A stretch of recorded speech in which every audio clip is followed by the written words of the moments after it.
tayo ng chairman, kagawad, saka si Edith Sipati. Correct, ang galing mo. Nagatundo ka nga. Oh. Tigilan ninyo kolektahan ang mga vendor. Hindi lawa yung sinabi kong poposasan ko kayo. Ako hindi nagsasalita rito ng walang basihan. At kayo mga vendor, alam ninyo sa inyong isipan, kahit hindi kayo sumagot, alam ninyo ang tunay na nangyayari. Tama, mali? O, di nahuli ko rin kayo, sumagot pa rin kayo. Tira pasok yun eh. Pero hindi, yan ang bayaran nyo sa gobyerno. EDNEP sa umaga, EDNEP sa hapon. Wala kay chairman, wala kay kagawad, wala kay tanod, wala sa barangay. Pagka nahuli namin na kayo nagbigay at yung nahulihan namin doon sa tindahan na yun, o yun, mawawala na rin tindahan mo. Ibibigay ko sa iba. Ang dami nag-aabang doon sa rekto. Tama naman yun. Diba? O ngayon, sasabihin nila, ito yan ha, ito panakot niyan. May balik yan eh. Ganon. Wala naman si Mayor dito araw-araw eh. Tama? Tama. Kami kausap nyo araw-araw. Tama? Subukan nyo lang. Tama? Yun ang mga salita niyan eh. Palalayasin kayo. Tama? Subukan nila. Hindi na makita nila hinahanap ng sakit na katawan nila. Yes! Kaya po, gusto nyo ba akong magtagumpay na mayayo sa Manila? Opo naman! Tulungan nyo naman kami ni General. Tulong kami. Tulungan nyo kami. Hindi namin kaya to. Nang kami lang. Nakakuha na tayo. Tandaan ninyo, dito ako lumaki. Dito ako nagkabuhok. Sa baba. Pasilyo A, Pasilyo B, Pasilyo C, D, E, F, G. Nang Tabora. Sa Oblo. Oblo. Yan. Dito ako namamasura. Sa dating Divisoria Market, may tambakan. Katabi ng Yeluhan, Alimanguhan, at Bagoongan. O doon ang tambak. O doon nakalatag yung kariton ko. Araw-araw ng buhay ko, nasa Ilaya ko. Ako ang kumukuha ng basura ng Jollibee Ilaya. So ang punto ko, kaya ko yung sinasabi sa inyo, hindi ako pwedeng tulonggisin sa lugar ninyo na may mga api ng ibang tao sa lugar ninyo. Meron na kayong kakamping mayor. Yes! Pero magtatagumpay yung sinabi ko kapag nakiisa kayo sa pamahalaang lungsod ng Maynila at sa Manila Police District. O ngayon, pwede na ba natin kasunduan yon? Opo. Pexman? Opo. Promise? Tama. Talaga ka na yung Diyos, Mayor. Salamat naman. Salamat naman. Ituwid ang mali. Sige, muli ha. Pakain naman kayo.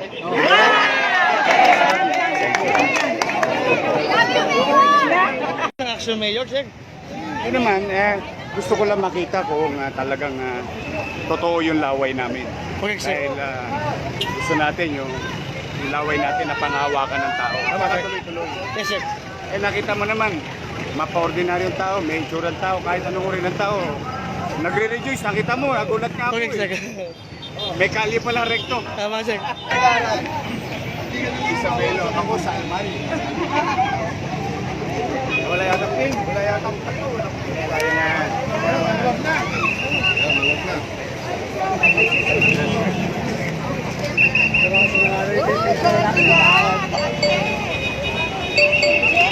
Paglaki ko, palitan mo siya.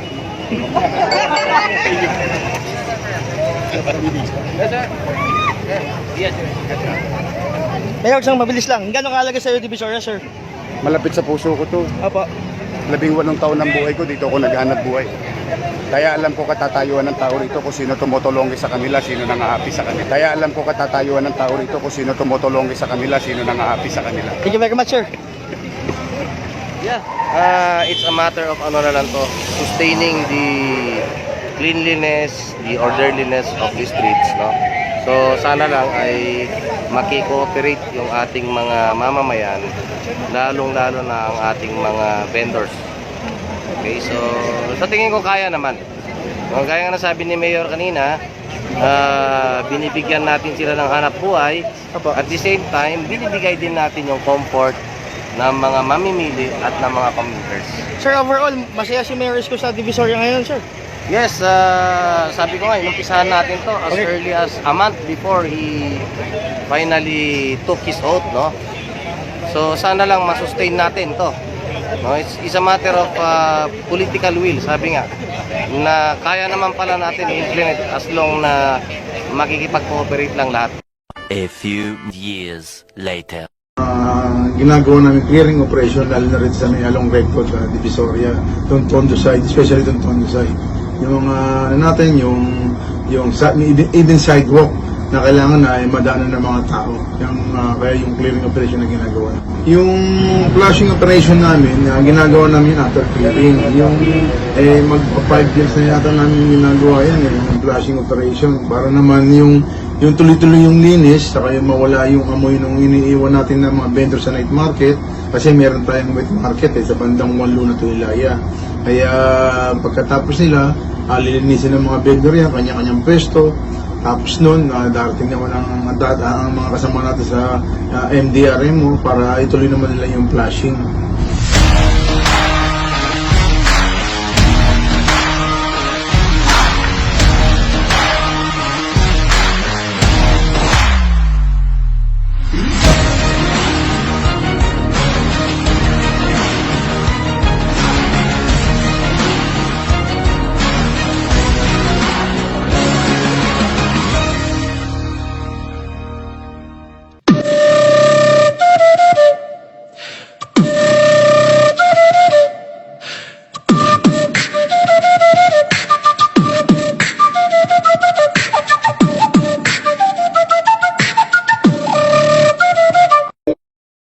Ito yung panimula namin, unang lapag ni dating Yormes Moreno kasama ng aming dating district director, ang aming matikas na si General Danao. Ito yung mga katuwang namin sa paglilinis ng Divisoria noon.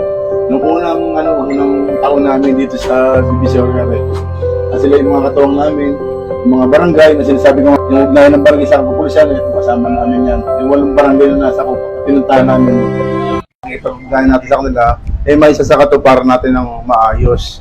Kasi sa pamamagitan ng barangay, sila yung nakakilala ng mga residente nila, na kung sino yung talagang mga talonggis niya sa area nila at nare-report nila rito sa kapulisan. Dahil sa magandang samahan ng pulis sa barangay, ay full force ang mga opisyales ng 8 barangay na nasasakupan ng Dagupan Outpost, kung saan lahat sila ay nagturo sa naganap na barangay ugnayan at patuloy na nagpahayag ng kani-kanilang suporta para sa Peace and Order Program sa nasabing area. Maliban sa barangay ugnayan na inilatag ng pamunuan ni Police Chief Master Sergeant Gerardo Tobera bilang pasasalamat sa mga opisyales ng barangay at komunidad, ay nagsagawa rin ng outreach program sila Police Chief Master Sergeant Gerardo Tobera, katuwang ang MPD Station 2 ESCAD na si Police Captain Ferdi Kayabyab.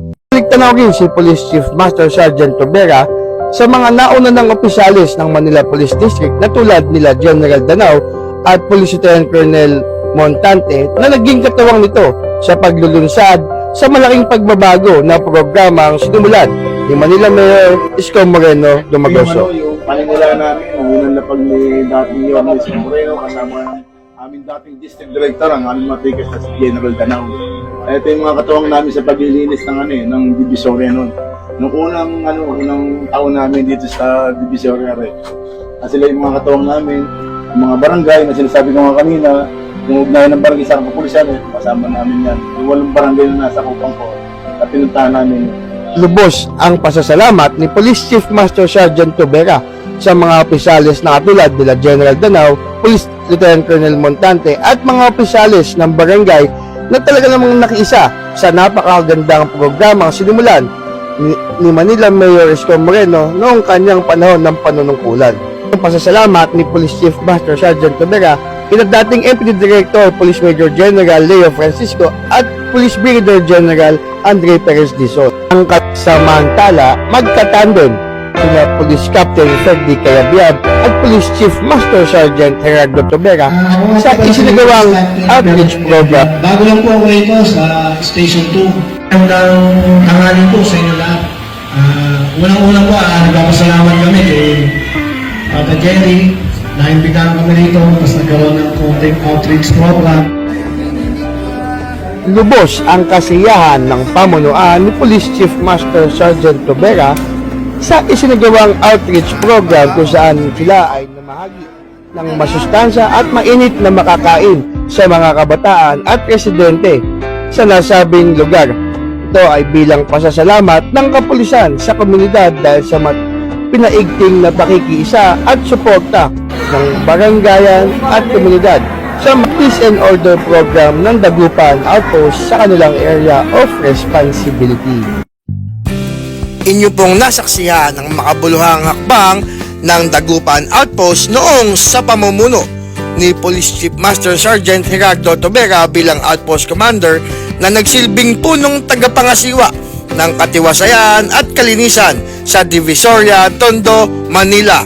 Si Sir Jerry Tobera ang tinaguriang nagpatupad ng maayos na programa at pagbabago natin ni Manila Mayor Isko Moreno sa Divisoria, Maynila. Ngayong nakabalik na si Yorme Isko sa lungsod ng Maynila ay inaasahan ang panunumbalik ng ningning at sigla ng lungsod, partikular na ang kalinisan at katiwasayan sa Divisoria, Maynila. Dahil dito, ang anilay mga tulongges ay inaasahang muling masasawata sa lungsod. Ika nga ni Yorme, let's make Manila great again. Ang ating malugod na pagbati sa iyong pagbabalik, newly elected Manila Mayor Isko Moreno Domagoso. Sabi nga, ang iyong tagumpay ay tagumpay ng mga Manileño. Hanggang dito na lamang po ang ating video. Salamat sa pagsubaybay at always keep safe and God bless. Mabuhay po tayong lahat.